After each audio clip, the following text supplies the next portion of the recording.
Hi everyone, this is Brendan here. So now let's take a look at how to cook our troops in our barracks and to bring how many troops for this BAM strategy. So let's take a look at our dark barrack first. So as you can see, it's all queued up with minions. And then three of the barracks I'll be cooking archers, and then one of them will be barbarians. So as mentioned, I do use wall breakers in my army, but sometimes I do forget to cook them. So how do we cook the wall breaker? Some of you may be asking. So what do I do is whenever I need to cook wall breakers, I'll just cancel out one barrack worth of archers and then cook 4 wall breakers and then just continue up filling up with the archers again. So this is basically how I do it. Just let it cook them all. I know some of you guys will be saying why don't you just cancel each of the barracks, then after that put one wall breaker in each of them, then after that recook them with the same troops again, which is 3 of them will be archers, 1 of them will be barbarians. But I feel that that's gonna waste a bit of your time, and you don't want to stress yourself too much to spend too much time cooking and adjusting your troops. And also another thing is, as you can see, what kind of troops I bring for me. I bring like 40 to around 50 barbarians, roughly around 90 to 110 archers, and also roughly 30 to 40 over minions. You don't have to be too specific as to how many like barbarians you have to bring, like maybe specifically 45 or 40 or whatsoever. Don't have to be really too specific, because it will really take out of your time to go and adjust the troops, and when you donate troops to your clanmates, the troops will be replenished by other troops. So it'll be really stressful and also time consuming to go ahead to go and keep adjusting your troops. So now we will talk about loot penalty, where in my previous tutorial I did mention about trophies and leagues, and I did recommend to you guys to go higher in trophies so as to find higher loots and also find higher town hall levels to attack. So this is how loot penalty works. Example, if you are town hall 8 and you found a town hall 7, you are basically 1 town hall level above that person, and you are given a loot penalty of 10%, so allowing you to only get 90% of the loot available against that town hall 7. And if you are against a town hall 6, 2 town hall levels difference, you'll be given 50% loot penalty. So it all applies to all town hall levels. So example, if now taking my account into consideration that I'm town hall 10 and I found a town hall 10, of course I will be awarded 100% loot, because it's fighting the same town hall level. But if I were to find a town hall 9, for example, I get 90% of the loot only, a 10% penalty. But if I find a town hall 8, I get a 50% loot penalty. If I find a town hall 7, I get a 75% loot penalty, letting me get only 25% of the actual loot. And if I were to attack, say, a town hall 6, which is 4 town hall levels different away from me, I'll be subjected to 95% loot penalty, getting me only 5% of the loot. So that's something for you guys to take note of, especially for those who are at Town Hall 9s and 10s.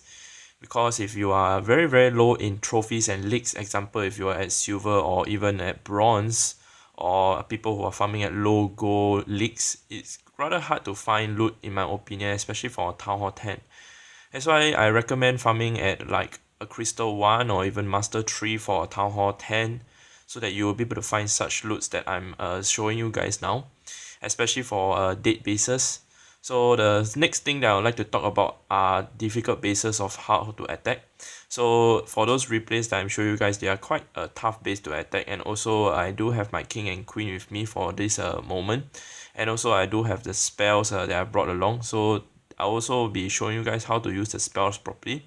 So at this point of time, using my rage spell, free spell, and also later I'll be showing how to use lightning spell to get more percentages. So at this point of time, I'm just using the queen to get the storage. So just ending the battle. So the next one is the more interesting one as to how to save yourself from losing a raid. So just continuing attacking as per normal. Then after that, deploying my troops as per normal. If you notice that my BAM, the army, the numbers ain't really the same for all the raids. As I mentioned at the start, that you don't have to really bother about the numbers, just as long they work fine enough to do the raid enough. And now my king and queen has gone down, and then they're having a hard time trying to even get more percentages, as the X-bow and a lot of the defenses are taking them down really quickly.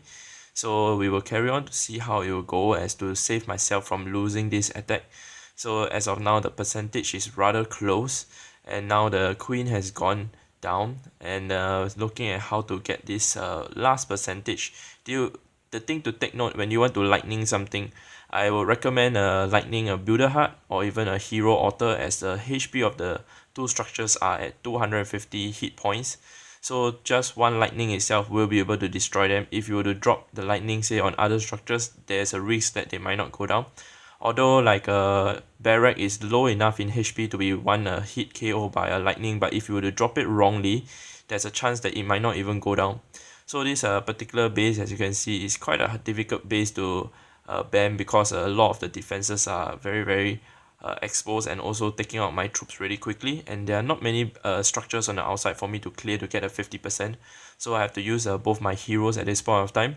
Now my king has gone in and my queen is taking out a lot of the buildings on the bottom right, doing more percentages. So just carrying on, hoping that I can get close to 49%, but unfortunately I couldn't. So looking at where to drop my one lightning spell, the other three spells are practically useless. So dropping that lightning spell over there, taking out two structures and getting us that 50% 1 star.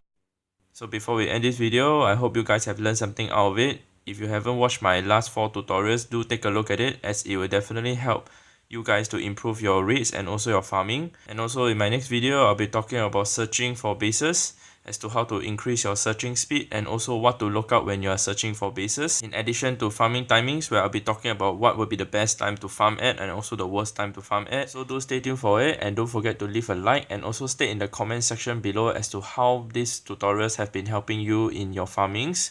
And with that said, I'd like to thank you guys for watching my video, and clash on.